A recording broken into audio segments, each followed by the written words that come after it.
Today is Wednesday, March 27th, and we're going to talk about the Jets with my guy, Frankie and from uStadium. Frankie, how you doing, man? Mr. Rye, I'm doing well, doing well. There's never a dull day in Jets land.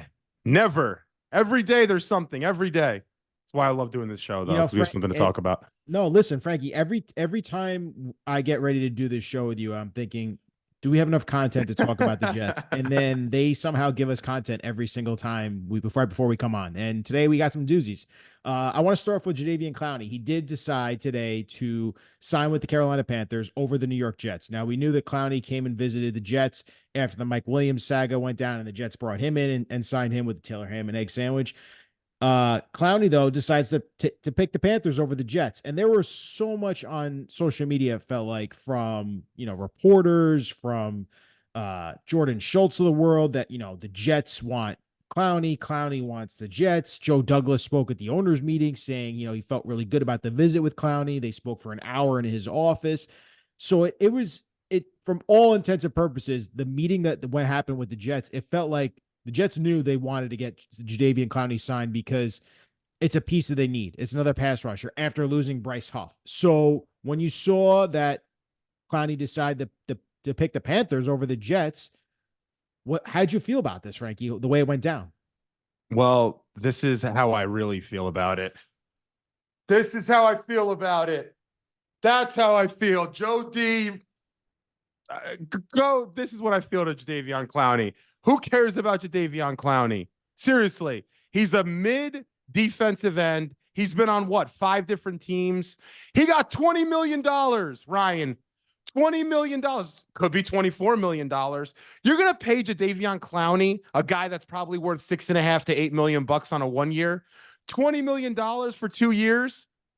A guy that, granted, he tied his career high last year in sacks, playing with the Ravens.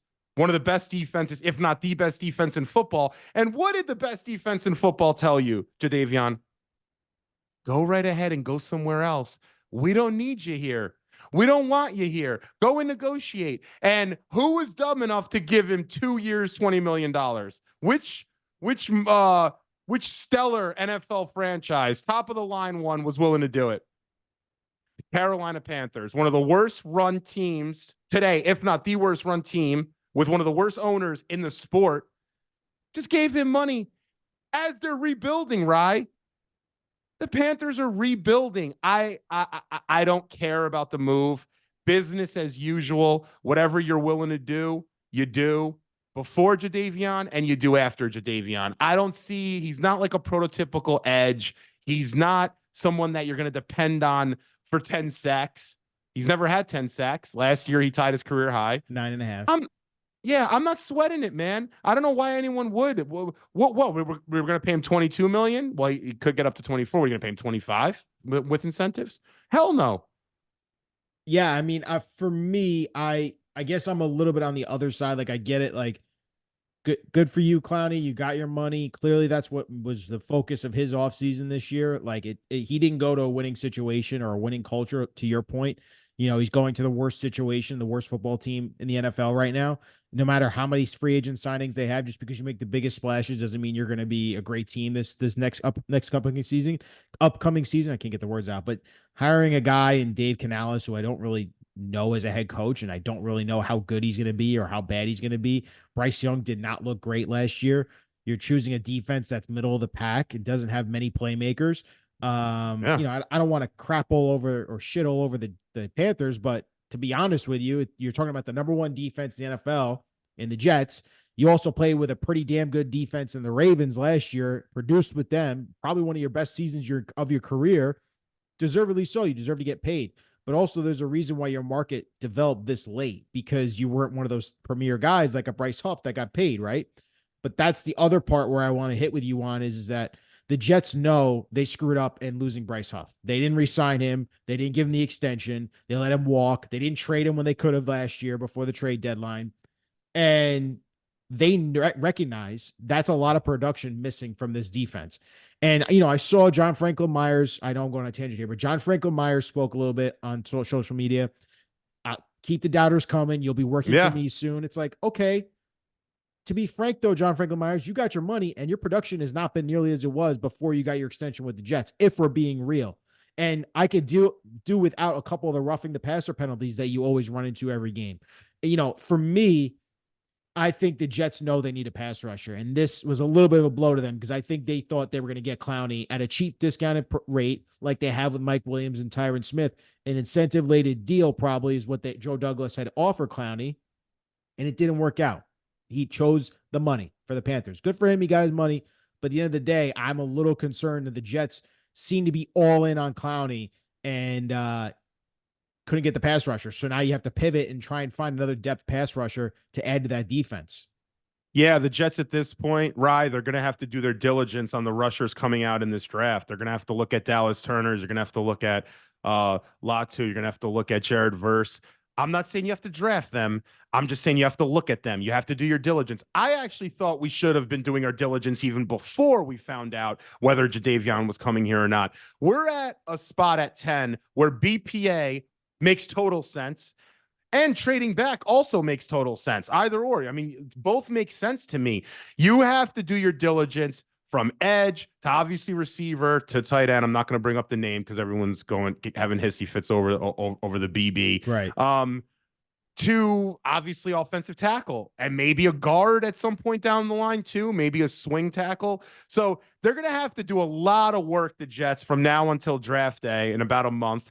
They're going to have to do their work. And if Dallas Turner's there at 10 and you feel like no way, no way. I'm just saying, Ryan, it's about winning football games, and getting to the quarterback is never going to get old in the NFL. No way. The more that they want these quarterbacks to be on pedestals and be the guys that are doing everything for their offenses, how are you going to stop them? What's the antidote? It's a rush. You saw Nick Bosa, helping out that 49ers defense. You see Chris Jones winning Super Bowls. All right, hang on, Frankie. Now, do we have anyone? Here's where I'm going to stop you there. Nick Bosa was a number 2 overall pick. Chris Jones is a generational defensive tackle. You're talking about a swing at another pass rusher. Jets fans will lose their effing minds if they decide to take another pass rusher in the first round over any of those offensive tackles or wide receivers or Brock Bowers. I'd rather take the damn tight end at 10 if you're telling me that's what the Jets are really going to look at, because that's effing insane. You cannot pick another pass rusher after you just drafted a first round pass rusher last year on Will McDonald. You just set me off right here, Frankie. There's no effing way they are taking a pass rusher at 10. I will guarantee my life fine. They will not take a pass rusher at 10. I'm not saying I want a pass rusher at 10. I am saying there are situations in how the board goes that it could make sense to take a pass rusher. Let me give you an example. We spoke last week about rolling the dice, right? Do you want to go into next season rolling the dice that you have to depend on either Will McDonald or John Franklin Myers to get to the quarterback consistently throughout the year? I have faith in Jermaine Johnson. I really like Jermaine Johnson. I love the middle fingers are just popping up. But, I love Jermaine. But again, Jermaine Johnson's not like some established edge in this league yet. I think he will be, and I'm very confident. I love his work ethic. I love Jermaine. I'm so happy we have him. I would almost extend him in the next year or so. Extension. Yeah, he needs one. Definitely. However, you are so against, like a lot of Jeff fans or a bunch of Jeff fans are against taking an edge at 10. So fine, don't take one. Take a sixth offensive lineman. Yes. And then hope that Will McDonald or John Franklin Myers is going to be developed. But that's what you drafted Will McDonald in the first round for, to develop into a pass rusher. I agree, but what if you look in the mirror as Joe Douglas or as the Jets, you look at the situation at hand with Will McDonald and you tell yourself, we are not ready to put all of our faith into this kid playing 50% of snaps next season. JFM is a rotational piece, a good one, but a rotational guy. Yeah, we do need an edge. Yes, I do think Jadeveon made sense for this defense. Did I want to pay him that much? Hell no. However, with Morgan Moses coming here, with the Tyron Smith signing, with John Simpson, with AVT coming back, you basically have a whole new line starting week 1, besides AVT, who ended up getting hurt last year. So it's almost like a brand new line. You can kind of, listen, you got to roll the dice one way or the other. Either you're going to roll the dice and say, we're good with the pass rush. Yeah, Or you're the good rush with the as two is, or 33-year-old offensive tackles that came off major injuries and are have trouble staying on the field consistently. You tell so me, what are you going to wait, do at edge? You want Hassan Reddick? I'm down, but I what are mean, you you'd going to have to trade for him? trade You're going for. to get I'm you're going to not give up. trading. I'm not trading for Hassan Reddick. I'm sorry, I'm not. You have to. I know, but I'm not. If I'm Joe Douglas, I'm not parting with picks to get Hassan Reddick. There's other. So you're looking at the third round. You'll look for an edge. Sorry I to cut think you off, but I'm just working with you here. No, I'm no, no. I hear massaging you. you out I a hear little you. bit. Yeah. There's other names out there that are just situational role pass rushers. It wouldn't surprise me if the Jets sign one of these bargain bin pass rushers that can come off the street, I'm and down with that. that's what's going to happen in reality, because I can't see Joe Douglas, an offensive lineman himself, going and looking at this piece that he pieced together and saying, "Yeah, we're good." You can't say that. Tyron Smith hasn't played a full season since 2015. You just can't do it. And you can't tell me David Bakhtiari is the insurance policy, that because that guy's barely played any football the last 3 years. Also, that's the definition of insanity. The whole point of what you drafted Will McDonald, what I've talked to you about this, is the way Joe Douglas goes is I take positions of need in that first round, even if I already have other guys in the roster that are playing over this person, because I want to develop them. So taking Will McDonald, he sat on the bench a lot last year. Hopefully he learned, and hopefully he develops into a real good pass rusher for them this year, like Jermaine Johnson did from year 1 to year 2. I Have think you that's looked the at hope. I agree with what you're saying, but what I'm saying is this: if Tyron Smith can give you 13 games a season, it has to be 13 games, including playoff games. So you might miss 4 or 5 regular season games. You can then maybe swing Morgan Moses, who, by the way, hadn't missed a game for basically his whole career besides last year. Understood. So it's not like Morgan. So, I mean, would you rather roll the dice again and say, oh, we'll have Morgan Moses playing left, and then we'll put in Carter Warren at right, and we'll play like that for 4 or 5 regular season games? But then we would have more value on the defensive side potentially, or I want a weapon at 10. Right. There's no perfect scenario here. I'm looking at edge guys right now, free agents. You have Emmanuel Ogbah, you have our guy Carl Lawson, you have Randy Yannick Gregory. Ngakoue. I'm down with that, but you might bring him in and he's cooked. He might not even be able to stay on the field. I mean, you're talking about a defensive coordinator that's arguably one of the best head coaching candidates, and Jeff Ulbrich, who ran the #1 rated defense in the NFL last year. You have a defensive line coach that's well respected. You have a head coach that is a defensive coordinator from the San Francisco 49ers that's known for rotating their defensive lines and getting depth pieces and getting guys to pass rush. Not to mention the fact you also brought in Javon Kinlaw as your defensive tackle, as another pass rush weapon for you from the inside. They are focused on in my opinion, they are focused on the offensive side of the ball only on that first round pick. Even if they're trading back, they're taking offense no matter what, because they know they need to support Aaron Rodgers, because that side of the ball was an abysmal disaster. It was terrible last year. Who's our head coach? Robert Saleh. Yeah, and what is Robert Saleh? What does Robert Saleh love more than anything?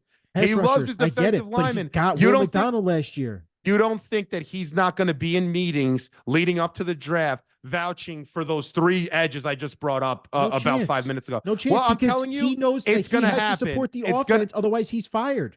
That's it. I agree with you to an extent, but I'm just saying there is, and what I mean, it's going to happen. Now we're going to take a defensive player at 10. I'm just saying the conversations will absolutely happen, especially now with Clowney not being there. So, listen, there's no, what's the phrase? There's no right way to skin a cat.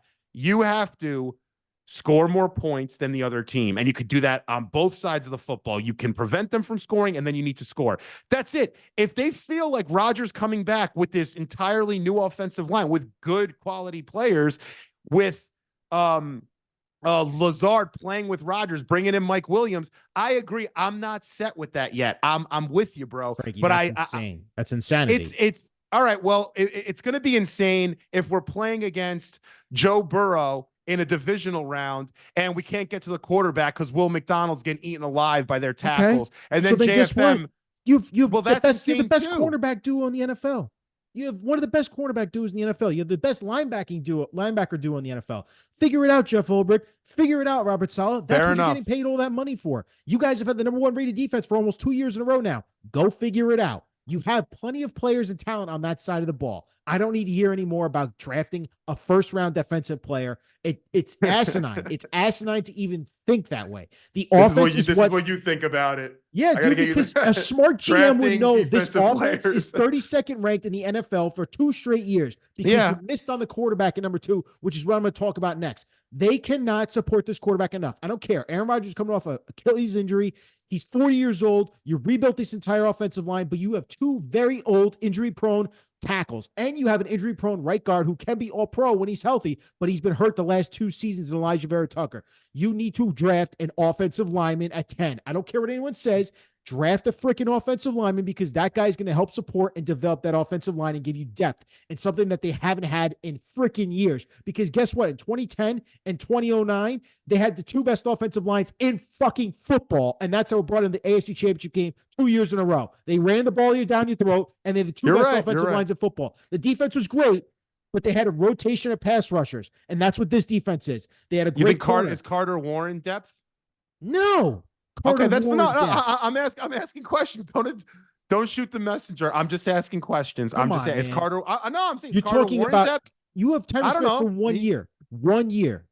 The opportunity to take an offensive tackle at 10 to replace him in 1 year, and not to mention he could be a fucking all-pro. Yeah, I'm not against that at all. Any of those guys that you take, they have potential. Fashanu, I like. Fat now is a project. They don't even know if he's a guard. I'm with you. Listen, Alton Fashanu are there. You don't blink an eye. I don't care if Brock Bowers is available. I don't care if even Adunze is available and Fashanu's there. I might take Fashanu. I'm a big Fashanu guy. But after Fashanu, you have a bunch of what-if guys like Fuaga, who's great against the run because he's a big mauler, but he can't pass protect. So you're going to bring him in to be what, like a 6 swing tackle, and then hope he'll never see the field, and he develops and he gets to sit. Well, then why wouldn't you get Brock Bowers instead of getting Fuaga? Is my question. Let's not get into this 10 talk. We're going to have a month to do it. Okay. Let's not do it. Well, let's talk about Zach Wilson. Woody Johnson, owner of the Jets, spoke at the owners' meetings. And he not revealed, I would say, he kind of changed his entire tune compared to the NFL awards back in Vegas in the Super Bowl week. And I know you were there, Frankie, with that whole thing, where he said, we didn't really have a backup quarterback last year. No fucking shit. And now we have to see Woody Johnson come to the owners' meetings and tell the media, well, Zach's very talented, and I think he has a lot of potential. We didn't give him that opportunity to sit behind Aaron Rodgers. It just was really unfortunate. And I believe he'll develop into a real good quarterback eventually.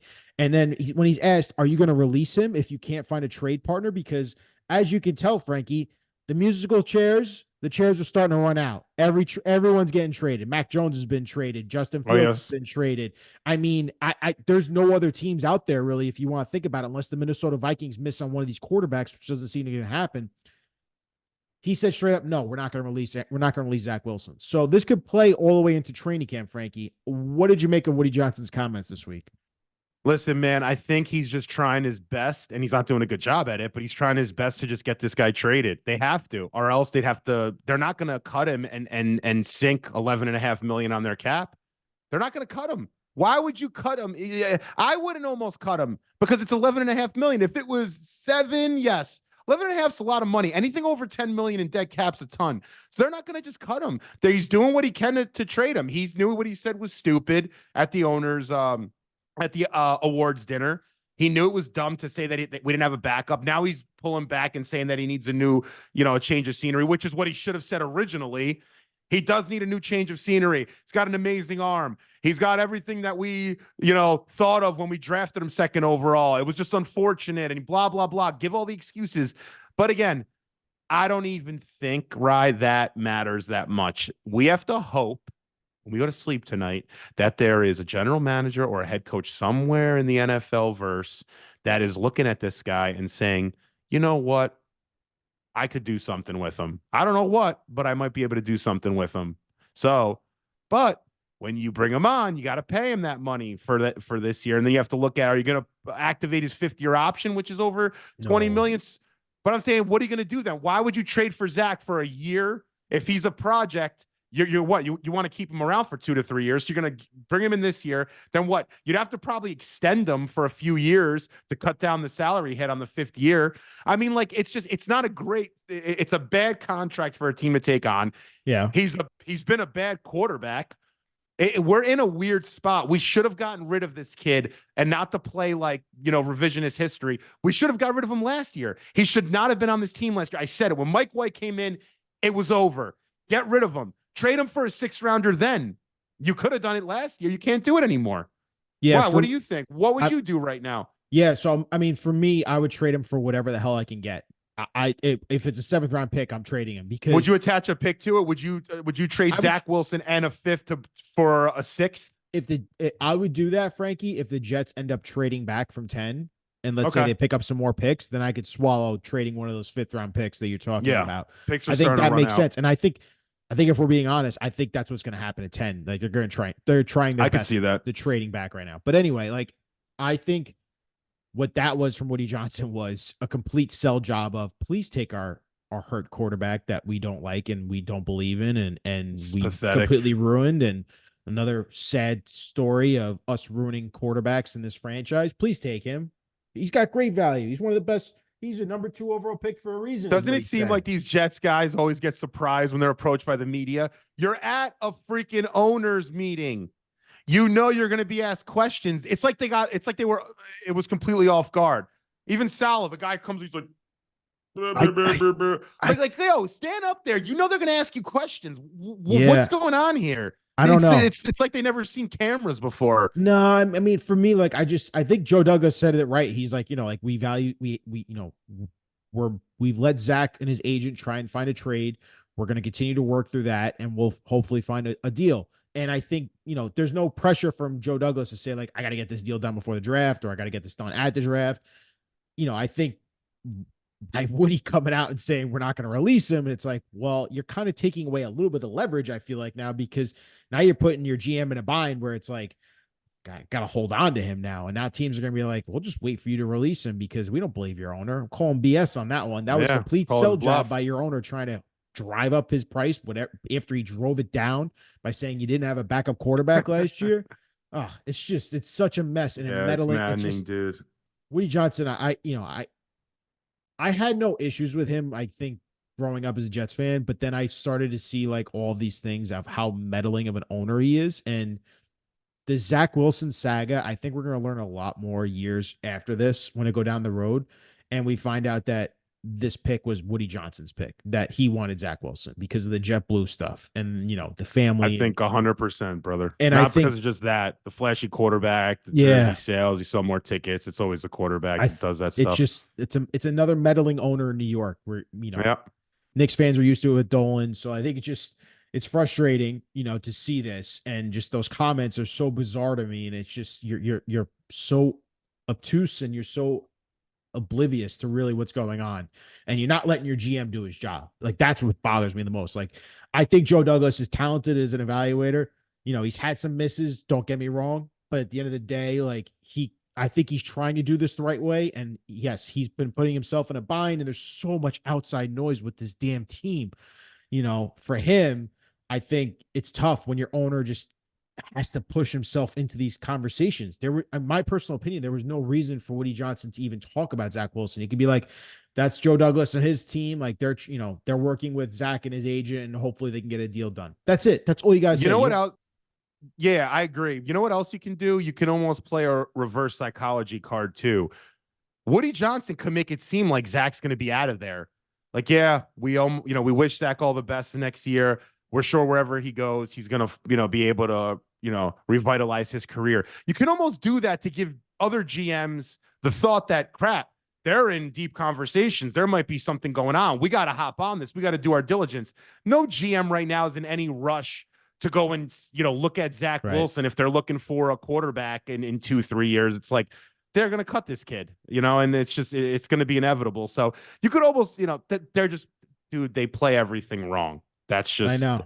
That's just, this whole last 2 to 3 years has been a nightmare, honestly. I think the hope has to be that you're going to trade him during the draft. I think that's your last hope. If you can't trade him by the end of the draft, I think you have to cut him. You can't. I hope maybe McCarthy or one of these guys, even Jaden Daniels, if they can drop, and then, granted, Denver's right behind us, but if Denver wants to jump Minnesota to take them, Or I maybe heard, Penix gets a lot of love. You don't know how this yeah, draft's going to fall, man. Maybe we could attach Zach Wilson to a trade back, give him a pick.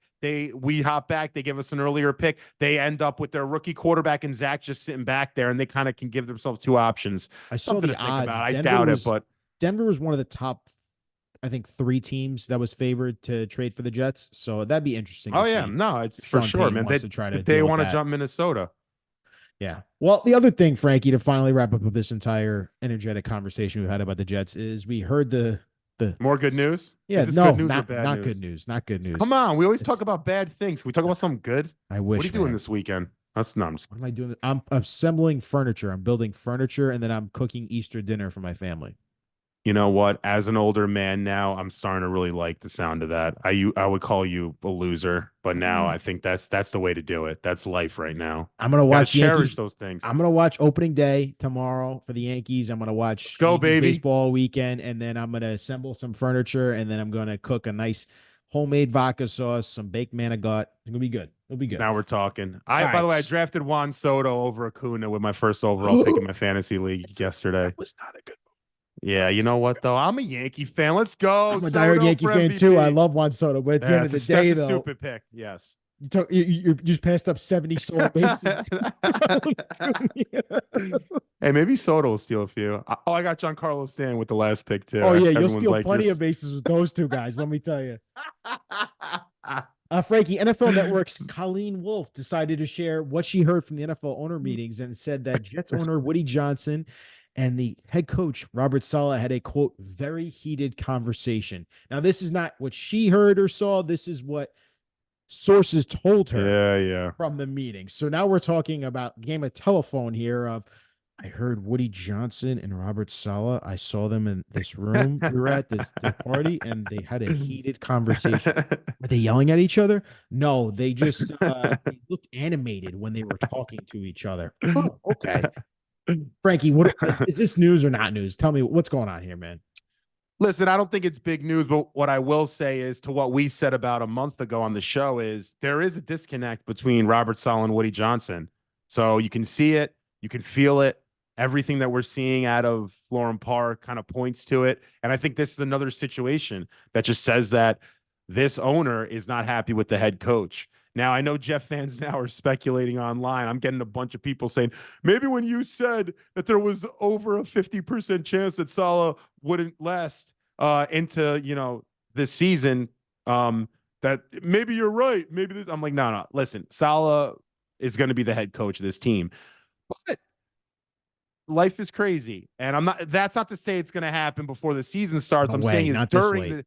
during the season is where I'm going with this. In season, if this team does not get off to a hot start, I'm telling you, this owner will pull the plug really fast. And I think this owner is talking to other potential coaches that are available. Mike Vrabel. Yeah, not Bill Belichick. Bill Belichick's gonna be in a studio somewhere, and I think he'll be really good at it. By the way, Even his own but son. Did you see that quote today? yeah, that was funny. That was really funny. What's the difference His between you they and your dad? Well, I'm coaching this year. He's not. Listen, you got to give your dad, the most successful head coach ever, a dig once in your life. Yeah. This is the only time you're going to be able to do it for your whole life. So it's like do it now that you can for the next 6 months. But listen, man, I just think Saleh's they got a quick hook on him, man. Come week 1 on, they better get off to. They better not go 3-6. They better not go 2-5, because if that happens, he'll be out of here. I'm telling you, they'll replace him fast, and it might not even be bringing in another coach. They'll just promote Ulbrich, and they'll just have him run the team. So there's tension there. You could see it. You could see it in Saleh's face. He's tense. Woody's tense. The team is tense. The players too, what they're posting on social, they're just all tense. It's not like what they thought it'd be with a Robert Saleh run team where everything's loose and fast. They're just all tense, and it shows on the field too. Everyone's tense, man. It's like this team's just gotta figure out a way to rally behind the head coach for the time being, because that's our only opportunity to make something out of this season. If it doesn't go well, then you might be able to make moves in season, and if not, then you switch gears in the offseason of next year. But you cannot just keep this energy of just, it's like a mediocrity. It's an energy of mediocrity. Excuse me. It's complete mediocrity. The whole team, they don't want to be great. Like, be the best you can be. Support the head coach because you have to, and don't make this thing into like a PR road show, which is what they are. Wherever they go, the Jets, whatever they're doing, it's a road show. Saleh shows up on Saturday, one day, and then he leaves after 24 hours. Then we got these articles coming out. Now we have this coming out with Woody and Saleh. Wherever this team goes, there's articles, there's news. Shut the hell up. Go in front of the cameras and say, we want to win a Super Bowl with Aaron Rodgers here. Point blank. That is our mission. Anything outside of that, we don't care. And for players tweeting all the time and going on stupid shows and making a fool out of themselves, you know what I'm talking about. Shut up. Let's win a Super Bowl. And then we could start making music and freaking we could form a boy band if we want in the background. Seriously, though.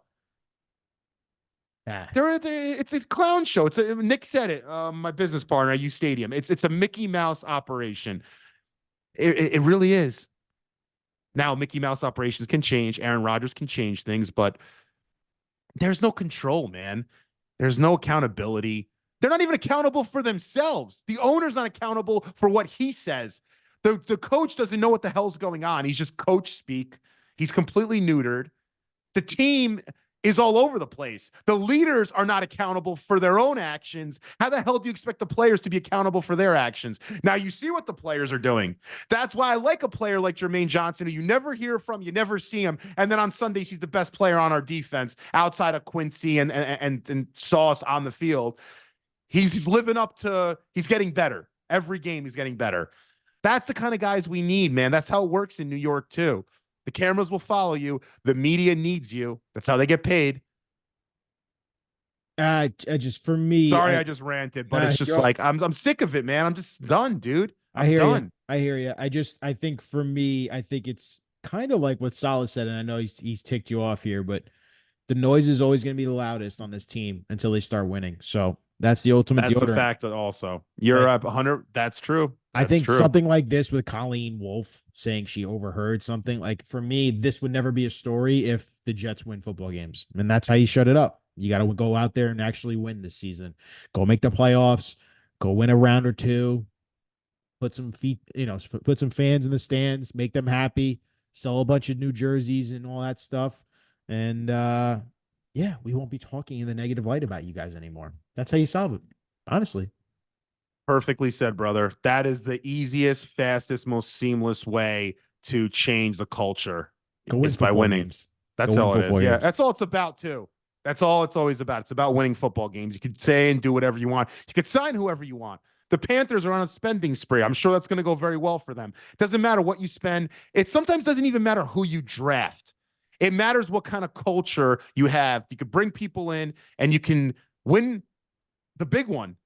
That's what that's the end game. It's not only winning football games. You're trying to set yourself up to win the ultimate prize, which is a Super Bowl, a Lombardi trophy.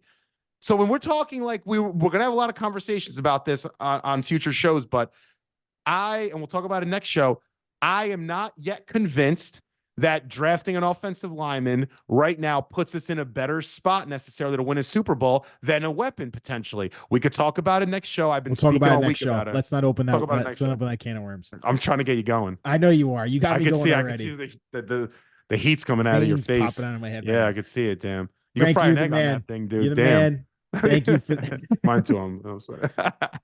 Thank you for tonight, man. Appreciate you as always for talking about the Jets dysfunction with me, man. You rocked it tonight, Rye. I like this, Rye. I'm a little scared of this, Rye, though. You got the American flag behind you. I'm like, this is like a war right here. I'm gonna have to just wait till the season starts, and then you're really gonna get me going. Always a pleasure, my guy. You too, man. Thank you.